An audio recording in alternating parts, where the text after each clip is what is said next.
Gage Flaback rope and racing Flamenco Maze hits the ground the early part, followed by NC in Second Army Dale around the outside now. Entry number 5, French Rhythm.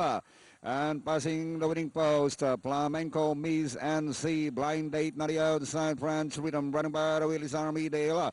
Then one moving around the outside now. Georgia's Queen.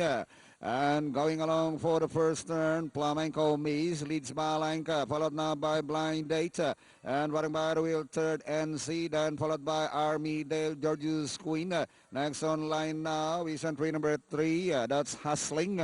Into the back they travel, Flamenco Maze leads Balang, NC, Blind Date, Army Dale now running in fourth, down in fifth.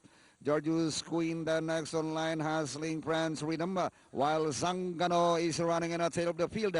Nearing the last 600, it is still Flamenco Maze, leads Balang, followed by NC, and Blind Date on the outside, third and Army Dale. Inside the last 600, Flamenco Maze, and Blind Date on the outside, NC, Army Dale. Towards the last 300, it is still Flamenco Maze, leads Balang, followed by Blind Date, NC, sneaking by the wheel, Army Dale. Towards the final turn, it is still Flamenco Maze, leads Balang, coming up, NC running in second, Army Dale, and moving up Blind Date, but still Flamenco Maze, and hitting the finish line is Flamenco Maze, followed by NC, Blind Date, Army Dale, Hustling, Zangano, French Rhythm, and Georgia's Queen.